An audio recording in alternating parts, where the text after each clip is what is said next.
Hello मेरे प्यारे बच्चों, welcome to our channel physics Patna से। बच्चों आप कैसे हैं? आपका तैयारी कैसा चल रहा है? बढ़िया चल रहा है ना? अब देखिए, जो भी चीज हमने अभी तक डिस्कस किया है वो आपको आई होप कि समझ में आया हो। आज हम बच्चों लेके आए हैं स्पेक्ट्रम का वन शॉट वीडियो, जिसके बाद आपके स्पेक्ट्रम के जितने भी डाउट्स हैं सब खत्म हो जाएंगे और आप बोर्ड्स में इससे रिलेटेड जो भी क्वेश्चन है, थ्योरी क्वेश्चंस, कॉन्सिक्वेंसेज एक्सप्लेन करने का, वो सारा चीज आप एक्सप्लेन कर सकेंगे जो स्कैटरिंग ऑफ लाइट से रिलेटेड है ना? तो आइए स्टार्ट करते हैं। सबसे पहला चीज है हमारा डिस्पर्शन ऑफ व्हाइट लाइट। क्या होता है? अब देखिए बच्चों, dispersion as the term suggest, disperse कर रहा है, अलग अलग हो रहा है। तो होता क्या है, देखिए व्हाइट लाइट जब प्रिज्म में एंटर करता है, ग्लास का प्रिज्म अभी हमने लिया है, ऑर्डिनरी ग्लास प्रिज्म, तो इसमें जब एंटर करता है ना, तो जितने भी कलर्स ऑफ लाइट हैं, जो हमारे व्हाइट लाइट में 7 कंपोनेंट या 7 कॉन्स्टिट्यूएंट कलर्स रहते हैं, ये डिवाइड हो जाते हैं, स्प्लिट हो जाते हैं। इस फेनोमेनन को हम बोलते हैं डिस्पर्शन ऑफ व्हाइट लाइट। आपके लिए डेफिनेशन यहां ऑलरेडी रखा हुआ है। क्या है? फेनोमेनन जिसमें स्प्लिटिंग ऑफ व्हाइट लाइट होता है into its 7 constituent colours after passing through a prism, है ना? अब देखिए, प्रिज्म की जगह वाटर का ड्रॉपलेट्स भी हो सकता है। एग्जैक्टली होता क्या है, ये डिस्पर्शन किस वजह से होता है, हम इसका मतलब समझ लेते हैं। उससे पहले एक चीज आप देखिए जरा, यहां पे जो स्क्रीन हमने लिया है, व्हाइट स्क्रीन, कुछ भी हो सकता है, कपड़ा भी हो सकता है, दीवार भी हो सकता है, कुछ भी स्क्रीन का काम वो कर सकते हैं, है ना? अब देखिए यहां पे व्हाइट लाइट लिखा जरूर है। ये जो लाइट हमें मिल रहा है सन से, इसको हम व्हाइट लाइट बोलते जरूर है, लेकिन इसका कलर व्हाइट नहीं है ना? तो ये देखिए, सबसे नीचे आपको दिख रहा होगा वायलेट और सबसे ऊपर दिख रहा है रेड। ये ऐसा क्यों होता है, इसका भी रीजन है, आइए पता करते हैं। सबसे पहला चीज कि डिस्पर्शन का कॉज क्या है। देखिए, हमने रिफ्रैक्शन ऑफ लाइट में एक चीज पढ़ा होगा कि ये एंगल डेल्टा, मतलब angle of deviation, is inversely proportional to the wavelength of light.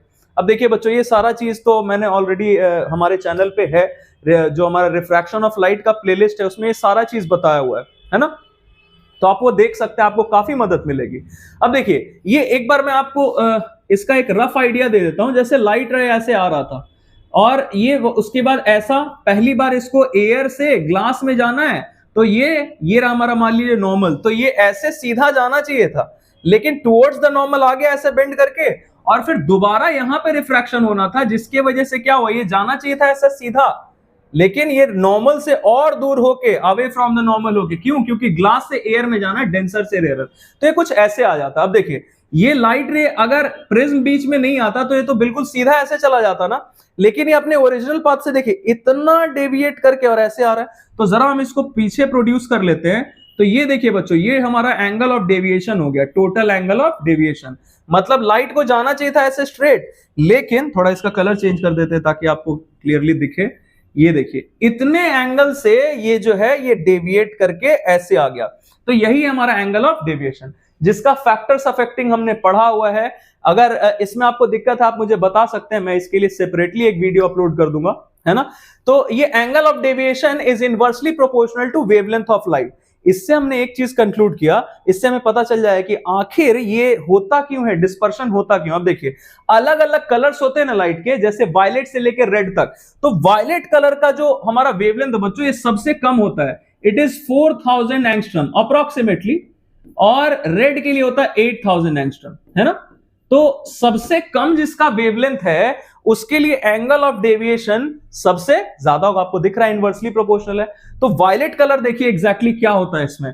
ये हम थोड़ा इसको थिनर करते हैं। देखिए, व्हाइट लाइट यहां से आ रहा था, अब यहां पहली बार रिफ्रैक्शन हुआ, जिसकी वजह से लाइट का पाथ ऐसे से ऐसा चेंज हो गया, फिर दोबारा रिफ्रैक्शन हुआ तो और चेंज होके ऐसे हो गया। अब अगर हम इसको प्रोड्यूस करें बैकवर्ड डायरेक्शन में, थोड़ा इसको प्रोड्यूस कर देते हैं फॉरवर्ड डायरेक्शन में, इसको फॉरवर्ड डायरेक्शन में ऐसे करके दिखा देते हैं। यहां से देखिए, लाइट रे जाना चाहिए था ऐसे स्ट्रेट, लेकिन हुआ क्या, इसको थोड़ा डॉटेड ऐसे पीछे दिखाते हैं। ये देखिए, वायलेट कलर को मैं ऐसे बैकवर्ड डायरेक्शन में प्रोड्यूस करता हूं, तो वायलेट को प्रोड्यूस किया तो कुछ ऐसा आता हुआ आपको दिख रहा होगा, है ना? तो वायलेट कलर ऑफ लाइट के लिए क्या हुआ बच्चों, वायलेट कलर के लिए ये देखिए, ये लाइट ऐसे आते आते व्हाइट लाइट में जितने कंपोनेंट्स कलर्स हैं, कॉन्स्टिट्यूएंट कलर्स, ये सब अलग अलग एंगल से डेविएट हुए। जैसे ये वायलेट के लिए मैंने दिखाया, फिर ये रेड के लिए भी ऐसे करके दिखा देता हूं। अब देखिए, ये हमारा डेविएशन किसके लिए है, ये है रेड कलर ऑफ लाइट के लिए, और ये पूरा डेविएशन किसके लिए है, ये पूरा डेविएशन है वायलेट कलर ऑफ लाइट के लिए। तो जरा देखिए, रेड कलर ऑफ लाइट और ये पूरा है वायलेट कलर ऑफ लाइट। तो obviously violet colour of light के लिए डेविएशन सबसे ज्यादा होके नीचे से आ गया और रेड कलर ऑफ लाइट के लिए डेविएशन सबसे कम होके ऐसे आ रहा है ना। यही डिस्पर्शन का कॉज है। तो हमसे अगर पूछा गया तो हम ये बता सकते हैं कि जैसे ही व्हाइट लाइट इंसिडेंट होता है, मतलब स्ट्राइक करता है फर्स्ट सरफेस ऑफ प्रिज्म को, तो जितने भी कलर्स ऑफ लाइट हैं सबका वेवलेंथ अलग अलग है, इसीलिए सब अलग अलग एंगल से डेविएट होते हैं और सबका रास्ता अलग हो जाता है, स्प्लिट हो जाता है ना। अब देखिए एक क्वेश्चन हमसे ये पूछा जा सकता है, तो हम ये पॉइंट क्या है समझ लेते हैं। Dispersion takes place on the first surface whereas deviation takes place on both the surfaces। अब देखिए क्या हो रहा है, डिस्पर्शन तो यहां हो चुका, लाइट जो है वो अपने कंपोनेंट कलर्स में स्प्लिट तो हो चुका है यहीं पे, यहां पे डिस्पर्शन नहीं हो रहा है, डिस्पर्शन एक बार यहां पे हो चुका है, अलग अलग हो चुका है। अब इस सरफेस पे क्या हो रहा है, सिर्फ रिफ्रैक्शन हो रहा है, मतलब डेंसर से रेयर आ रहा है, दैट इज डेविएट कर रहा है लाइट रे। तो पहले सरफेस पे भी डेविएशन हुआ, दूसरे सरफेस पे भी डेविएशन हुआ, लेकिन पहले वाले जो हमारा डिस्पर्शन है वो सिर्फ फर्स्ट सरफेस पे हो रहा है और डेविएशन दोनों सरफेसेस पे हो रहा है। आइए आगे बढ़ते हैं। अब देखिए ये तो हमारा कॉज ऑफ डिस्पर्शन हो गया। अब इसका जो रिजल्ट हमें मिलता है दैट इज स्पेक्ट्रम। एक के बाद एक सारा चीज हम सीखते जाएंगे बच्चों, और वीडियो के एंड पे आप बिल्कुल कॉन्फिडेंट हो जाएंगे, अरे सारा चीज कवर हो गया। तो देखिए स्पेक्ट्रम क्या होता है, ये जो रिजल्ट हमें मिला ना 7 कलर्स का जो बैंड हमें मिला वही क्या है, स्पेक्ट्रम, जो कि हम किसी भी स्क्रीन पे ऑब्टेन कर सकते हैं, है ना। तो ये लिखा हुआ है ऑलरेडी आपके लिए, जो 7 कलर्स का जो हमें बैंड मिलता है after dispersion of white light through a prism, that is spectrum. अब देखिए बच्चों जो हमें दिखता है ना, जैसे अभी हमने जो ये वायलेट से लेके रेड तक का जो बनाया है ये तो हमें दिखता है, इसीलिए इसको हम बोलते हैं विजिबल स्पेक्ट्रम। लेकिन वायलेट एंड के बियॉन्ड और रेड एंड के बियॉन्ड बहुत सारा ऐसा चीज है जो हमें दिखता नहीं है, और इसीलिए हम उसको बोलते हैं इनविजिबल स्पेक्ट्रम। तो कलेक्टिवली ये विजिबल और इनविजिबल स्पेक्ट्रम सबको मिला के कंबाइंडली हम बोलते हैं इलेक्ट्रोमैग्नेटिक स्पेक्ट्रम। क्यों भाई, क्योंकि ये सारा कुछ किससे मिल रहा है, व्हाइट लाइट से, जो कि खुद एक इलेक्ट्रोमैग्नेटिक वेव है। तो इसको हम बोलते हैं इलेक्ट्रोमैग्नेटिक स्पेक्ट्रम, जिसका इतना पार्ट दिखता है तो इसको बोलते हैं विजिबल स्पेक्ट्रम, और इधर वाला और इधर वाले को क्या बोलते हैं, इनविजिबल स्पेक्ट्रम। तो देखिए आपके लिए लिखा हुआ है यहाँ पे इनविजिबल स्पेक्ट्रम क्या है, वायलेट और रेड एंड जो है हमारा विजिबल स्पेक्ट्रम का, उसको हम क्या बोलते हैं, इनविजिबल स्पेक्ट्रम बोलते हैं। आइए आगे बढ़ते हैं। अब देखिए इसमें सबसे फ्रीक्वेंटली आस्क्ड क्वेश्चन है कि ये जितना कुछ भी है इन सबको अरेंज करना है हमें असेंडिंग ऑर्डर ऑफ वेवलेंथ में। तो असेंडिंग ऑर्डर ऑफ या फिर इंक्रीजिंग ऑर्डर ऑफ वेवलेंथ में अगर हम अरेंज करें तो सबसे कम वेवलेंथ होता है बच्चों गामा रेज का, है ना। थोड़ा इसको थिन करते हैं। गामा रेज का जो हमारा वेवलेंथ होता है बच्चों वो सबसे कम होता है, 0.1 एंगस्ट्रम से भी कम होता है इसका वेवलेंथ, है ना। उसके आगे बढ़ेंगे तो फिर आता है एक्स रे, फिर उसके आगे बढ़ेंगे। अब देखिए ये थोड़ा मेमोराइज करना पड़ेगा आपको, और आप कर सकते हैं, ये ऐसे रिलेट करके ऐसे याद रखा जा सकता है, जैसे जहां पे इसका एंड है वहां से इसका स्टार्टिंग होगा। गामा रेज क्या है, गामा रेज का वेवलेंथ 0.1 एंगस्ट्रॉम से भी कम। एंगस्ट्रॉम मतलब 10 टू द पावर -10, शायद ये पता आपको। 1 एंगस्ट्रॉम मतलब क्या होता है, 10 टू द पावर -10 मीटर, है ना। तो और फिर एक्सरे का 0.1 एंगस्ट्रॉम से बड़ा और 100 एंगस्ट्रॉम से कम, मतलब ये एक रेंज है। अगर कोई एक्सरे है तो ये फिक्स नहीं हो जाएगा कि इसका वेवलेंथ इतना ही है, ये इससे यहां तक के बीच में इसका वेवलेंथ कुछ भी हो सकता है। अब फिर इसके आगे बढ़ेंगे तो आता है यूवी रेज। यूवी रेज का 100 एंगस्ट्रॉम से ज्यादा होगा और 4000 एंगस्ट्रॉम से कम होगा। अब देखिए बच्चों आप एक चीज ये रिलेट कर सकते हैं आसानी से, मैं जरा यहां आपको रिलेट करना सिखा दूं। यहां से ऐसे करके ये हमें ये जितना कुछ भी मिला, मान लीजिए मैं सारा नहीं बना रहा, मैं यहां सिर्फ वायलेट और रेड दिखा रहा हूं। तो वायलेट के जस्ट बियॉन्ड, जस्ट नीचे जो है ना वो है अल्ट्रा वायलेट। तो आपको अभी मैंने बताया कि इसका वायलेट का कितना होता है, 4000 एंगस्ट्रॉम। तो वायलेट के जस्ट नीचे मतलब 4000 से कम क्या होगा, अल्ट्रा वायलेट यूवी रेज, है ना। वैसे ही रेड के जस्ट ऊपर, रेड के जस्ट बियॉन्ड क्या होगा, इंफ्रा रेड, क्योंकि रेड का होता है बच्चों 8000 एंगस्ट्रॉम। तो 8000 वेव से ज्यादा, एंगस्ट्रॉम से ज्यादा वेवलेंथ जिसका होगा उसको बोलेंगे इंफ्रारेड, है ना। तो अब देखिए इसके बाद आता है विजिबल लाइट या विजिबल स्पेक्ट्रम, जो कि कहां से कहां तक के बीच में लाई करेगा, 4000 एंगस्ट्रॉम से लेके 8000 एंगस्ट्रॉम तक के बीच में। अब देखिए इसमें हमने less greater than equal to और यहां लेस देन इक्वल टू दिया है, क्योंकि ये दोनों भी तो आ रहे हैं विजिबल लाइट में, वायलेट और रेड, ये दोनों है विजिबल स्पेक्ट्रम में, इसलिए हमने यहाँ पे equal to, less than equal to और ग्रेटर देन इक्वल टू का साइन दिया है। ओके, अब देखिए 8000 से आगे बढ़ेंगे तो हमें क्या मिलेगा, इंफ्रारेड। तो इंफ्रारेड रेडिएशंस के लिए हमारा होता है 8000 से ज्यादा और 10⁻⁷ एंगस्ट्रॉम से कम। ओके, अब इससे आगे बढ़ेंगे तो आएगा माइक्रोवेव। बच्चों एक एक करके हम ये सारा चीज डिस्कस कर लेते हैं, इसके बाद इनका यूजेस क्या है या इनका प्रॉपर्टीज क्या है, ये सारा चीज एक एक करके डिस्कस करेंगे, फिर स्कैटरिंग पे आएंगे, स्कैटरिंग ऑफ लाइट पे। तो इसका ये रेंज है 10⁻⁷ एंगस्ट्रॉम से ज्यादा और 10⁻11 एंगस्ट्रॉम से कम, इस रेंज में लाई करता है इसका वेवलेंथ माइक्रोवेव का। और लास्टली है रेडियो वेव। तो रेडियो वेव का वेवलेंथ सबसे ज्यादा है और ये 10⁻11 एंगस्ट्रॉम से भी ज्यादा होता है इसका वेवलेंथ, है ना। तो ये सबसे लॉन्गेस्ट वेवलेंथ। अगर हमसे क्वेश्चन, अब जैसे देखिए ये सारा चीज मैंने आपको बता दिया, डायरेक्टली तो ये पूछा ही जाता है कि असेंडिंग ऑर्डर में अरेंज करना है, या कोई भी एक आपसे पूछा जा सकता है कि कोई भी 4 रेडिएशंस के बारे में बताओ इंक्रीजिंग ऑर्डर में। तो कोई भी 4 मतलब इसमें कोई फिक्स्ड आंसर नहीं होगा, कोई हो सकता है यहां से शुरू करे तो यहां तक जाए, कोई हो सकता है यहां से शुरू करे तो यहीं तक जाए, है ना। और या फिर हमसे पूछा जा सकता है कि शॉर्टेस्ट वेवलेंथ किसका होता है, तो गामा का। लॉन्गेस्ट वेवलेंथ किसका होता है, तो रेडियो वेव का, है ना। आइए चलिए अब एक एक करके इन सब के बारे में जानते हैं। गामा रेज क्या है, कहां से मिलता है। तो बच्चों गामा रेज का जो सोर्स है ना, गामा रेज का सोर्स तो कॉस्मिक रेज, कॉस्मिक रेडिएशन हम बोल सकते हैं, जो हमें सन से मिलता है ना। तो इसका सोर्स क्या हो गया, कॉस्मिक रेडिएशंस या कॉस्मिक रेज हो गया। और इसके अलावा ये किसी भी रेडियो एक्टिव सब्सटेंस के न्यूक्लियस से मिल सकता है ना, किसी भी रेडियो एक्टिव सब्सटेंस के न्यूक्लियस से मिलता है। ये मैंने आपको रेडियो एक्टिविटी का सारा चीज बता दिया बच्चों, वन शॉट जो है रेडियो एक्टिविटी का, आपने अगर नहीं देखा तो आप वो देख सकते हैं, सारा डाउट्स रेडियो एक्टिविटी का खत्म हो जाएगा, है ना। अब रेडियो एक्टिव सब्सटेंस के न्यूक्लियस से या कॉस्मिक रेज से मिलता है। अब इसका हमसे अगर यूज पूछा गया तो बच्चों इसको हम यूज करते हैं स्टेरलाइजेशन पर्पस के लिए भी, गामा रेज को बैंडेज या फिर जो सर्जन लोग यूज करते हैं सर्जरी पर्पस के लिए, नाइफ ब्लेड्स वगैरह, इन सबको स्टेरलाइज करने का मतलब बैक्टीरिया फ्री, जर्म फ्री करने के लिए हम यूज कर सकते हैं, है ना। या फिर गामा रेज का यूज हम करते हैं कैंसर सेल्स को किल करने के लिए। ये सारे इसके यूजेस हैं। ओके, और इसका पेनिट्रेटिंग पावर बहुत ज्यादा है तो ये हमारे लिए हार्मफुल भी होता है। तो अगर पूछा गया कि इसका हार्मफुल इफेक्ट्स क्या है, तो it can cause severe genetic disorders, ये सारा चीज ये कर सकता है। कुछ ऐसा भी डिजीज कॉज कर सकता है जो शॉर्ट टर्म है ना, जैसे डायरिया वगैरह हो गया। कुछ ऐसा डिजीज है जो लॉन्ग टर्म है, जैसे ल्यूकेमिया या फिर कैंसर वगैरह। और कुछ जेनेटिक डिसऑर्डर्स भी ये कॉज कर सकता है। ओके, फिर इसके प्रॉपर्टीज में आते हैं। तो प्रॉपर्टीज में इसका होता है कि ये फ्लोरेसेंस कॉज करता है। किसी भी फ्लोरेसेंट मटेरियल को, जैसे जिंक सल्फाइड को अगर ये स्ट्राइक करे, उस पे इंसिडेंट हो, तो ये फ्लोरेसेंस कॉज करता है, चमकता है ना।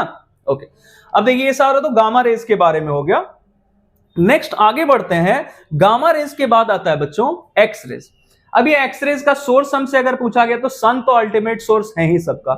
सन से हमें ये सारा कुछ मिल रहा है, व्हाइट लाइट से ही तो मिल रहा है। सन से हमें व्हाइट लाइट मिला और व्हाइट लाइट से ये सारा कुछ मिल रहा है, रिफ्रैक्शन, डिस्पर्शन ऑफ लाइट के, व्हाइट लाइट के बाद। अब इसका अगर हमसे पूछा गया कैसे ऑब्टेन करते हैं, तो ये कैसे ऑब्टेन करते हैं, अगर हम एक टंगस्टन का प्लेट ले लें और उससे हम रोके, अगर जो हमारे बीटा पार्टिकल्स हैं, बीटा पार्टिकल का स्ट्रीम आ रहा है और उसको हमने रोका टंगस्टन के प्लेट से, तो हमें एक्सरेज मिल जाता है ना। फिर इसके प्रॉपर्टीज में आता है कि ये ह्यूमन फ्लैश को तो बहुत आसानी से पास कर सकता है, लेकिन बोन्स से रुक जाता है, बोन्स को ये पास नहीं कर सकता है। इसी वजह से इसका यूज हम करते हैं बोन्स या फिर जो हमारा टीथ है, दांतों का जो इमेजिंग करते हैं, इमेज ऑब्टेन करते हैं, उसके लिए हम एक्सरेज का यूज कर सकते हैं, है ना। अब देखिए ये तो एक्सरे के बारे में हो गया। और एक्सरे का एक और खासियत है कि ये फोटोग्राफिक फिल्म को अफेक्ट कर सकता है, जस्ट लाइक गामा रेज और अल्फा रेज और बीटा रेज। ये हमारा जो एक्सरे है फोटोग्राफिक प्लेट को अफेक्ट या फिल्म को अफेक्ट कर सकता है। और इसी वजह से तो हम इसका इसमें ये जो हमारा बॉडी का कहीं पे फ्रैक्चर वगैरह है, कोई बोन अगर फ्रैक्चर हो गया तो उसका इमेज ऑब्टेन करते हैं जिस प्लेट पे ना, जिस फिल्म पे, वही क्या हमारा फोटोग्राफिक फिल्म। तो it is chemically more active than the visible light. Okay, आइए आगे बढ़ते हैं। Ultraviolet radiations. अब एक्सरेज के बाद हमारा अल्ट्रावायलेट रेडिएशन है, तो सोर्स क्या क्या है, सन तो है ही, उसके अलावा इलेक्ट्रिक आर्क, आपने कभी किसी को वेल्डिंग करते हुए देखा होगा, तो वहां पे जो हमें ब्लूइश या वायलेट कलर का जो फ्लेम दिखता है, उसके बियॉन्ड भी अल्ट्रा वायलेट का प्रेजेंस है ना। और फिर मर्क्यूरी वेपर लैंप, मतलब कोई एक स्पेशल लैंप है जिसमें हम फ्यूल की जगह क्या यूज करते हैं, ऐसे हम फ्यूल में क्या यूज करते हैं, केरोसिन ऑयल और ये सारा चीज, उसमें मर्क्यूरी का वेपर यूज करते हैं, तो उसके यूज से हम अल्ट्रा वायलेट रेडिएशन हमें मिलता है। अब बच्चों ये जो अल्ट्रा वायलेट रेडिएशन है और इंफ्रारेड रेडिएशन है, इससे क्वेश्चन पूछा ही जाता है ना, बहुत प्रोमिनेंट है ये। तो एक बार ये जान लेते हैं कि इसको ऑब्टेन कैसे करते हैं, इसको या इंफ्रारेड को। तो इसको ऑब्टेन करने के लिए हम क्या करते हैं, हम एक स्पेशल प्रिज्म लेते हैं जो क्वार्ट्ज के मटेरियल का बना होता है ना। तो हमारे पास इस बार ऑर्डिनरी ग्लास प्रिज्म हमने नहीं लिया, कौन सा प्रिज्म लिया है, क्वार्ट्ज मटेरियल का प्रिज्म लिया है, जिससे व्हाइट लाइट को हम पास करवाते हैं तो हमें उधर से यूवी रेज मिल जाता है। तो हमसे रीजन पूछा जाता है कि यही क्वार्ट्ज का प्रिज्म क्यों यूज करना है, ग्लास का क्यों नहीं यूज किया, क्योंकि ग्लास प्रिज्म क्या करता है, इसको अब्सॉर्ब कर लेता है, यूवी रेज को बाहर निकलने ही नहीं देगा। ओके, चलिए अब इसका डिटेक्शन पूछा जाता है कि दिखाई तो देता ही नहीं है ये, तो पता कैसे चलेगा कि मिला भी कि नहीं मिला। तो हम क्या करते हैं बच्चों, इसके लिए सिल्वर क्लोराइड सॉल्यूशन लेते हैं हम, जो कि इनिशियली व्हाइट रहता है कलर में। अगर इस सिल्वर क्लोराइड सॉल्यूशन को मैं आपको यहां से एक्सप्लेन कर देता हूं, सिल्वर क्लोराइड सॉल्यूशन को अगर हम यहां से रेड से लेके वायलेट एंड तक ले आए, कोई चेंज नहीं होगा कलर में। लेकिन अगर वायलेट एंड के नीचे ले गए, बियॉन्ड ले गए, अगर कलर व्हाइट से वायलेट हुआ और फिर फाइनली डार्क ब्राउन या फिर ब्लैक भी लिख सकते हैं, आपको दोनों में से कोई भी चीज लिखा मिल सकता है, डार्क ब्राउन या फिर ब्लैक। तो फाइनली डार्क ब्राउन या ब्लैक हो गया, मतलब यूवी रेज का प्रेजेंस यहां पे है। अगर कलर में कोई चेंज नहीं हुआ, व्हाइट का व्हाइट ही रह गया, मतलब यूवी रेज का प्रेजेंस नहीं है। तो इट इज क्वाइट सिंपल। चलिए आगे बढ़ते हैं। अब इसके बाद आता है बच्चों इंफ्रारेड रेडिएशंस, है ना। तो और एक चीज और, इसका यूज हमसे पूछा जाता है, तो जो जेम्स होते हैं, प्रीसियस जेम्स, तो उन जेम्स का प्योरिटी डिटेक्ट करने के लिए हम इनका यूज कर सकते हैं, या फिर स्टेरलाइजेशन पर्पस के लिए भी इसका यूज करते हैं। Sterilisation, as I told you, to make something germ free, bacteria free, तो उसके लिए भी हम अल्ट्रा वायलेट रेडिएशंस का यूज कर सकते हैं।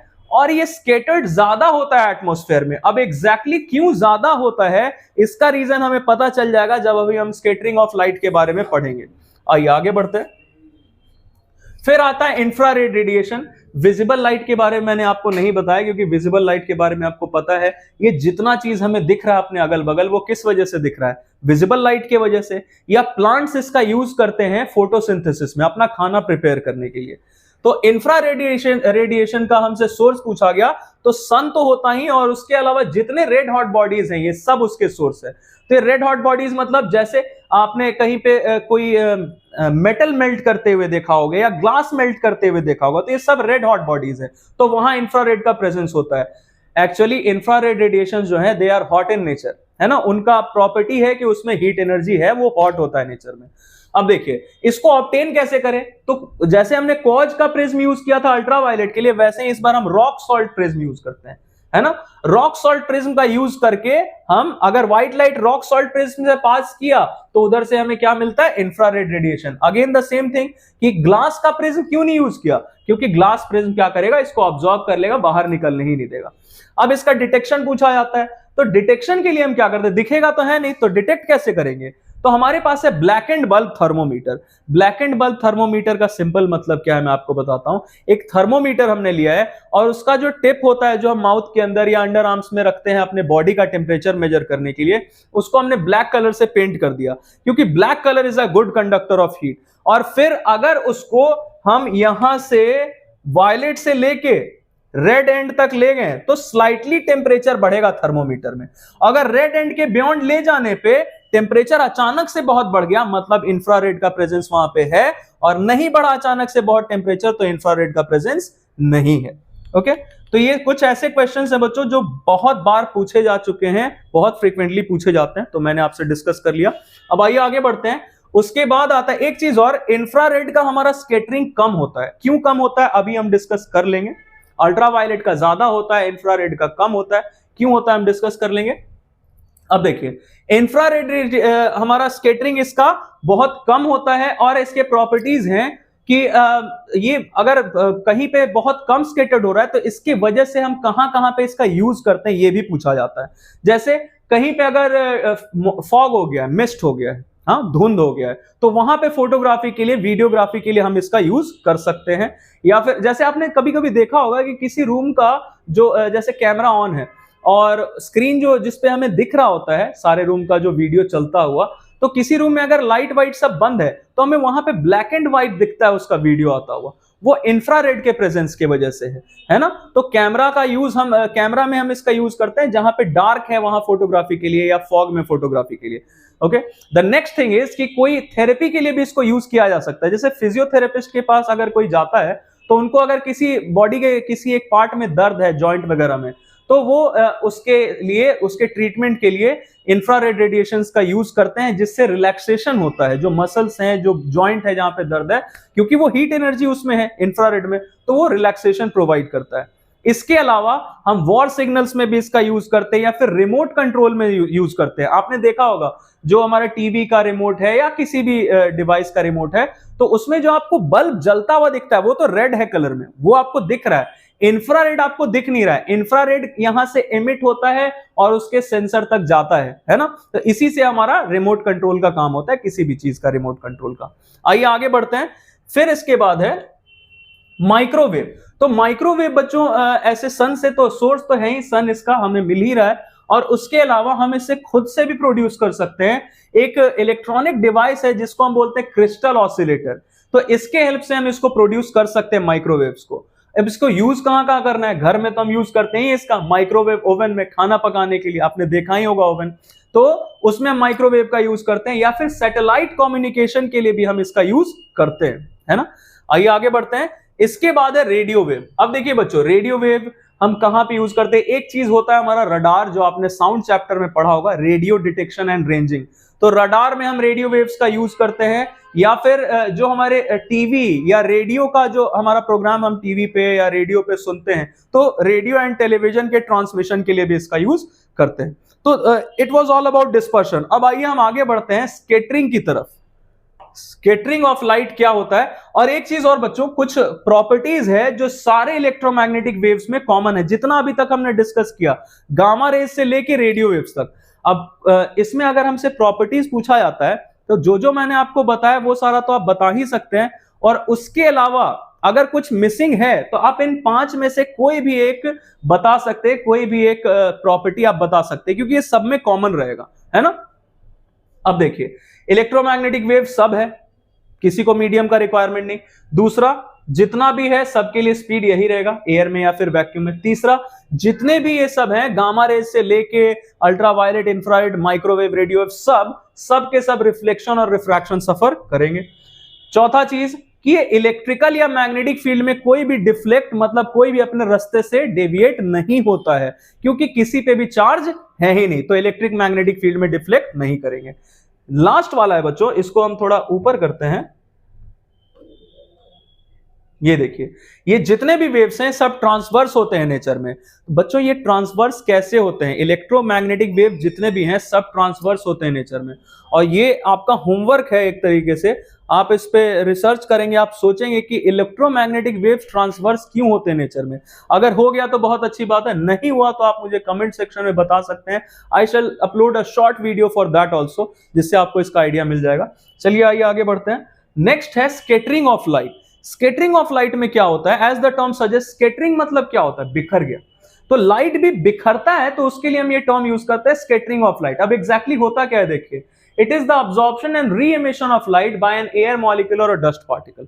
देखिए क्या होता है, जैसे सनलाइट आया हमारा, अब सनलाइट आया और रास्ते में इसको कोई एयर मॉलिक्यूल मिल गया या डस्ट पार्टिकल मिल गया, तो वो इस सनलाइट को अब्सॉर्ब करता है पहले, और उसके बाद री एमिट करता है। री एमिट टर्म क्यों यूज कर रहे हैं? क्योंकि एक बार तो लाइट एमिट हो चुका है सन से ही, और इसके बाद री एमिट कहां से हो रहा है? ये डस्ट पार्टिकल या एयर मॉलिक्यूल जो भी है, इसने री एमिट किया। अब देखिए री एमिशन के वक्त क्या होता है, जैसे हमने रिफ्लेक्शन में या रिफ्रैक्शन में पढ़ा था कि reflected ray, refracted ray and the normal at the point of incidence lie in the same plane. अब इसमें ऐसा कुछ नहीं होता है, ना प्लेन सेम रहेगा, कुछ भी सेम नहीं रहेगा। लाइट किधर भी जा सकता है, जैसे मान लीजिए ये डस्ट पार्टिकल है, लाइट इधर भी जा सकता है, इधर भी, इधर, इधर, इधर, किसी भी डायरेक्शन में जा सकता है। इसका कोई फिक्स डायरेक्शन या कोई फिक्स प्लेन नहीं है, इसीलिए हमने नाम क्या रखा है इसका? Scattering of light. अब देखिए सवाल ये है कि कौन सा कलर ऑफ लाइट जैसे अभी हमने 7 कलर्स ऑफ लाइट के बारे में पढ़ा, तो 7 कलर्स में से कौन सा लाइट कम स्कैटर्ड होगा, मतलब कम बिखरेगा, कौन सा ज्यादा बिखरेगा। इसके लिए 2 केसेस है हमारे पास। पहला केस हम देखते हैं कि जो एयर मॉलिक्यूल या डस्ट पार्टिकल है जिससे स्कैटरिंग होने वाला है, अगर इसका साइज, अगर इस डस्ट पार्टिकल का साइज वेवलेंथ ऑफ लाइट से छोटा है ना, तो उस कंडीशन में क्या होता है, देखिए आई क्या है यहां पे, इंटेंसिटी या अमाउंट ऑफ स्कैटर्ड लाइट, मतलब कितना बिखरा लाइट, कितना स्कैटर्ड हुआ कौन सा कलर ऑफ लाइट। तो it is inversely proportional to 4th power of wavelength, मतलब जिस कलर का वेवलेंथ कम होगा वो ज्यादा स्कैटर्ड होगा और जिसका वेवलेंथ ज्यादा होगा वो कम स्कैटर्ड होगा, है ना। अब देखिए ये सारा चीज मैंने लिख दिया ऑलरेडी यहां पे। ये कंडीशन है। अब इससे रिलेटेड जो कॉन्सिक्वेंसेज है वो सारा अभी हम देखेंगे। जैसे एक एग्जांपल मैं आपको देता हूं, जैसे वायलेट कलर ऑफ लाइट है तो उसका वेवलेंथ कम होता है, तो वायलेट कलर ऑफ लाइट के लिए स्कैटरिंग क्या होगा, सबसे ज्यादा होगा, इनवर्सली प्रोपोर्शनल है। वैसे रेड कलर ऑफ लाइट के लिए वेवलेंथ सबसे ज्यादा, तो उसके लिए स्कैटरिंग सबसे कम होगा, है ना। अब देखिए दूसरा केस क्या है कि अगर ये हमारा साइज जो है एयर मॉलिक्यूल या डस्ट पार्टिकल का, it is greater than the wavelength of light, तो फिर कोई कलर ज्यादा स्कैटर्ड कोई कलर कम स्कैटर्ड नहीं होगा, सब सेम एक्सटेंट तक स्कैटर्ड होते हैं, है ना। अब जैसे यहां पे ये तो लिख ही दिया है मैंने आपके लिए। अब इससे रिलेटेड कॉन्सिक्वेंसेस डिस्कस करते हैं जो बहुत फ्रीक्वेंटली एग्जाम्स में पूछा जाता है, हम उसको ऐसे एक्सप्लेन कर सकते हैं अपने वर्ड्स में। मैं आपको एक्सप्लेन कर देता हूं कि सबसे पहले क्या चीज लिखना है, देखिएगा। जैसे सबसे पहला है कि sun appears to be red during sunrise और सनसेट, व्हाई। अब देखिए अपीयर्स टू बी, सच में रेड नहीं है, इट अपीयर्स टू बी मतलब ऐसा लग रहा है। क्यों लगता है जरा समझते हैं।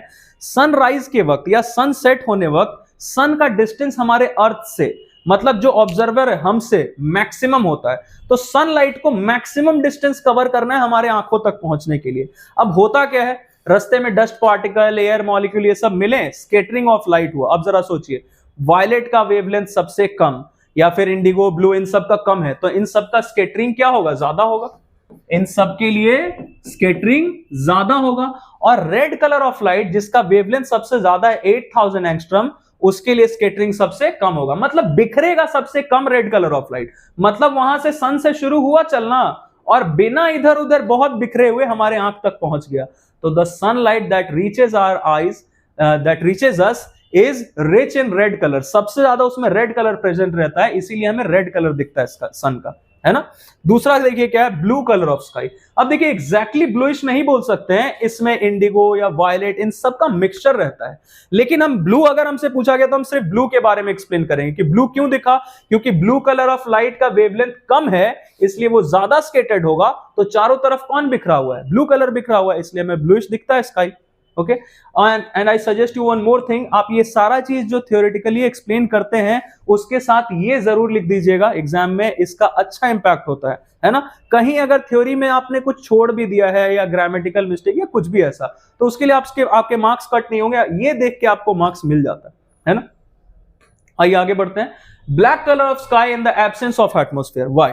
अब देखिए क्वेश्चन पूछने का 2 तरीका, या तो ऐसे पूछा गया या बोला गया कि कोई मून के सरफेस पे, तो उसको स्काई कैसा कलर का दिखेगा और क्यों। एटमॉस्फेयर ही नहीं है, मतलब ना एयर मॉलिक्यूल है ना डस्ट पार्टिकल है, तो स्कैटरिंग तो होगा ही नहीं, और जब स्कैटरिंग नहीं होगा तो फिर कलर कैसा दिखेगा, ब्लैक। अब देखिए जहां पे कोई भी चीज प्रेजेंट नहीं है, जहां पे कोई कलर प्रेजेंट नहीं, वहां आपको ब्लैक दिखता है ना।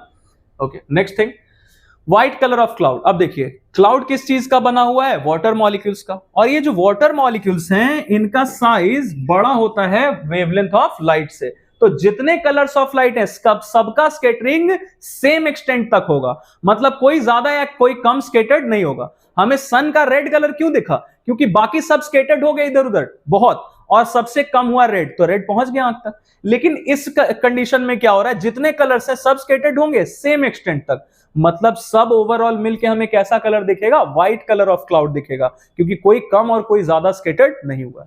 ओके, अब देखिए ये सारा हमारा एक्सप्लेनेशन था बच्चों, कॉन्सिक्वेंसेस था। एक चीज और हमसे पूछा जाता, अभी मेरे दिमाग में मैं आपसे शेयर कर लेता हूं।